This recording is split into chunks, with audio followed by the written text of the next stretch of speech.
Malheureusement, chez nous, les réseaux sociaux sont régulièrement des canaux de communication que nombreux de nos concitoyens utilisent pour s'insulter, se dénigrer ou se calomnier. De ce fait-là,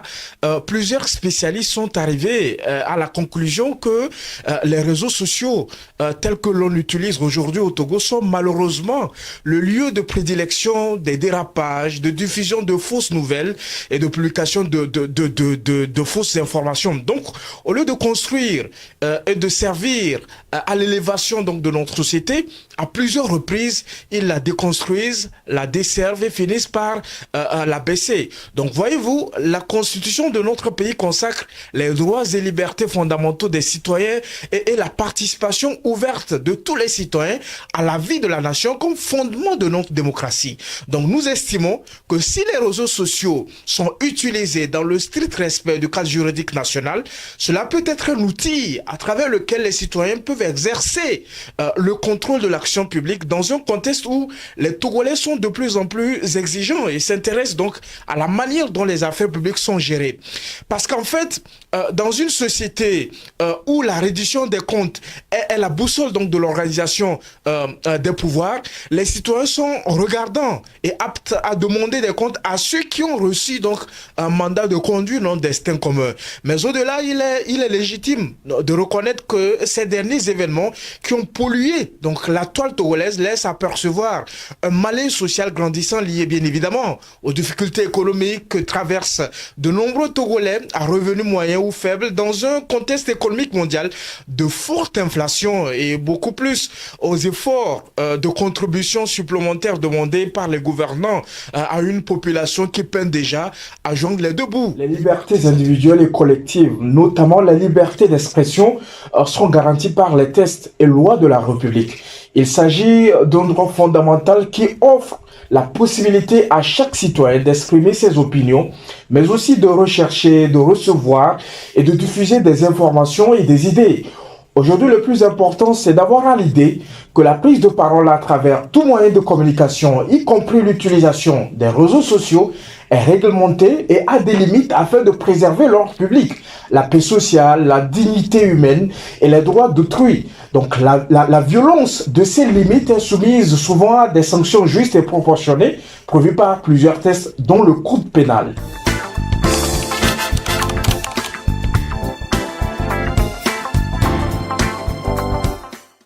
Je voudrais affirmer ici toute ma désapprobation et condamner toutes les violences et dégâts commis dans la nuit du 5 au 6 juin 2025 par nos concitoyens qui ont occupé illégalement les voies publiques à certains endroits de la ville de Lomé, orchestrant des bruits sonores nuisibles à la tranquillité des habitants et dirigeants à certains carrefours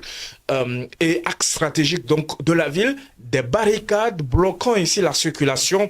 à de nombreux passants, et ceci dans le cadre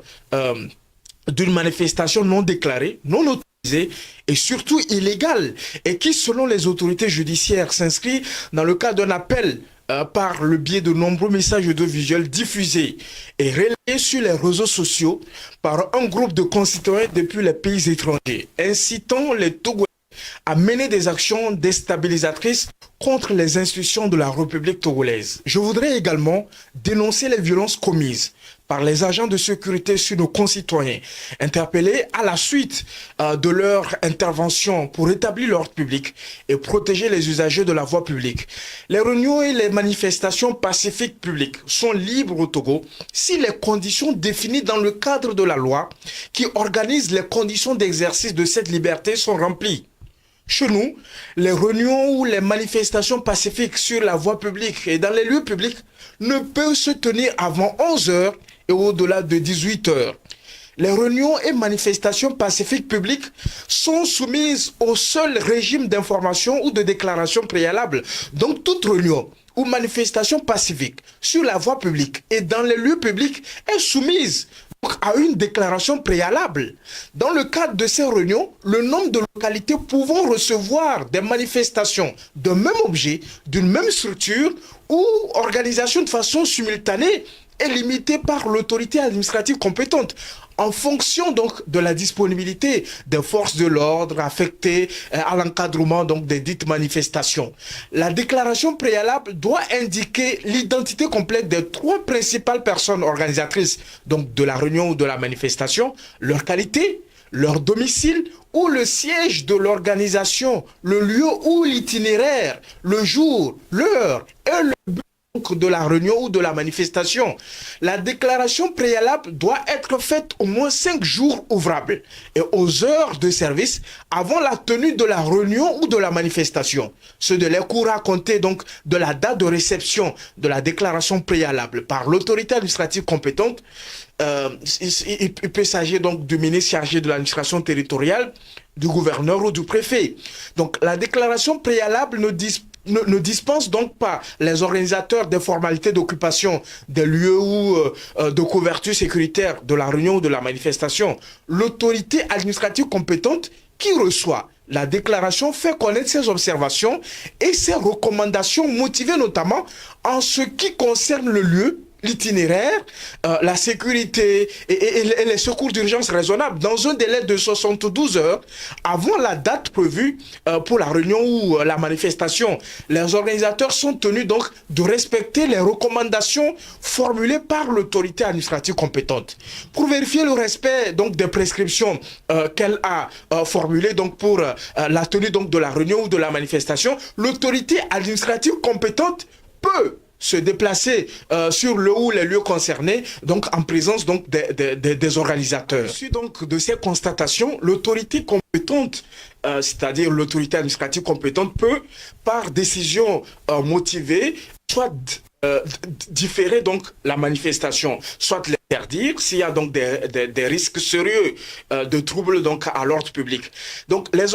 recommandations et constatations donc de l'autorité administrative compétente sont notifiées donc aux organisateurs par remise en main propre, contre-récépissé par télécopie ou par tout autre moyen écrit avec donc accusé donc de réception au plus tard 72 heures avant la date prévue pour la tenue de la réunion ou de la manifestation. À la lumière donc de ces conditions décrites par la loi, donc cette procédure qui est établie donc par le législateur, il apparaît clairement que les manifestations observées dans la nuit du 5 au 6 juin 2025 n'ont pas respecté la procédure prévue par le législateur et par conséquent sont illégales parce que non déclarées et non autorisées donc par le ministre chargé donc de l'administration territoriale. Aussi, les manifestations projetées par ce groupe de concitoyens vivant dans les pays étrangers, les 26, 27 et 28 juin 2025, à Lomé sont frappées de facto d'illégalité, car ne s'inscrivant pas dans le cadre donc d'une manifestation pacifique publique et ne remplissant pas non plus donc les conditions édictées par la loi relative à l'exercice de la liberté de réunion et de manifestation pacifique publique au Togo.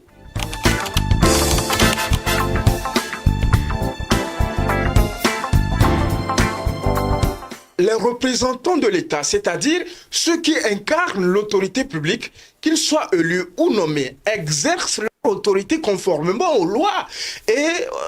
aux institutions établies. De ce fait, les citoyens ont le devoir de respecter cette légitimité, même si ils ne sont pas toujours d'accord avec les décisions prises. Ce respect est une composante essentielle donc, du bon fonctionnement de la société de l'État de droit. Vous voyez, il implique aussi de reconnaître leur légitimité, de suivre leurs directives dans le cadre de la loi et de coopérer avec eux pour le bien commun. Les écarts de langage et de comportement de nos concitoyens à l'égard des représentants donc de l'État constatés ces derniers temps sur les réseaux sociaux constituent des manquements graves à la réalisation de ce devoir civique consacré par la Constitution et loi de la République, et la violation de cette obligation citoyenne est dans la plupart des cas malheureusement source de plusieurs infractions, dont outrage envers les représentants de l'autorité publique. Ainsi, selon le code pénal, constitue des outrages envers les représentants de l'autorité de l'État le fait par parole, écrits, gestes, images, objets ou messages enregistrés non rendus publics, d'injurier ou outrager dans l'exercice de ses fonctions ou à l'occasion de cet exercice un magistrat, un fonctionnaire public ou tout autre citoyen chargé d'un ministère de service public. Nous devons toujours avoir à l'idée que lorsqu'un citoyen est reconnu coupable d'outrage envers les représentants de l'autorité publique, il encourt une peine d'emprisonnement de 6 mois à 2 ans et une amende de 500 000 à 1 million de francs CFA ou de l'une de ces peines-là. Sur ce point, je pense qu'il est important que nos concitoyens, dans leur prise de parole ou dans leur publication, quelles que soient les formes que cela prendra, puissent adopter un comportement exemplaire sur et en dehors donc des réseaux sociaux. Le respect, la courtoisie et la reconnaissance de la place des représentants de l'autorité publique doivent évidemment être les maîtres mots dans l'exercice de leur droit à la liberté d'expression.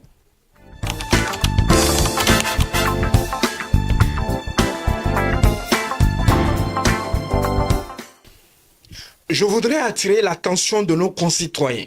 sur le caractère illégal des manifestations publiques des 26, 27 et 28 juin 2025 prévues par un groupe de nos concitoyens vivant à l'étranger et les inviter par conséquent à rester chez eux ou à vaquer librement à leurs occupations habituelles. Dans un tel contexte de manifestations non pacifiques, non déclarées et non autorisées par les autorités compétentes, toutes ces personnes qui, malgré tout, prendraient le risque de violer les dispositions relatives à la loi, fixant les conditions d'exercice de la liberté de réunion de manifestation pacifique publique au Togo, s'exposent à la rigueur donc de la loi. En effet, toute personne qui s'introduit dans une réunion ou une manifestation déclarée ou pas et incite d'autres participants à commettre des violences, destruction ou dégradation est passible donc d'un emprisonnement d'1 à 5 ans et d'une amende de 500 000 à 1 500 000 francs CFA.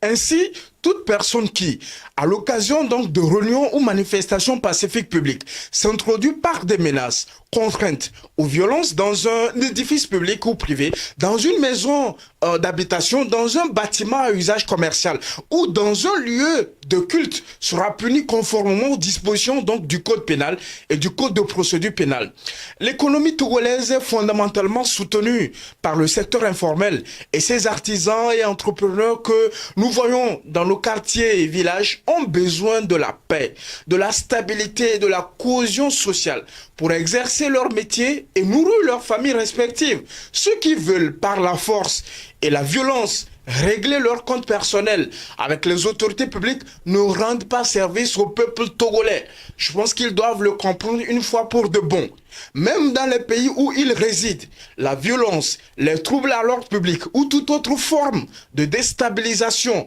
des institutions de la République ne sont pas autorisées et sont proscrites. Nous voyons comment les forces de sécurité dans ces pays se déploient pour rétablir l'ordre public à l'occasion donc des manifestations violentes et interdites. Le chaos souhaité par certains de nos concitoyens ne nous sera pas bénéfique. Le changement institutionnel et politique que nous souhaitons, l'amélioration des conditions de vie des populations que nous voulons avoir ne se réalisera que par le dialogue, la participation citoyenne aux divers processus électoraux et le travail acharné de chaque Togolais sans distinction d'origine. La force et la défiance des autorités publiques que certains de nos concitoyens résidant à l'étranger veulent utiliser comme moyen de lutte n'ont pas permis à de nombreux pays de la sous-région et de l'Afrique, notamment le Soudan, je donne ça par exemple, d'obtenir la satisfaction de leurs revendications les plus légitimes d'ailleurs. Il est important que nous nous engagions tous et adoptions des attitudes d'un bon citoyen et un bon patriote en œuvrant quotidiennement donc à préserver la paix et la stabilité politique de notre pays, le Togo, afin de penser au développement et à l'amélioration du cadre de vie donc de la population.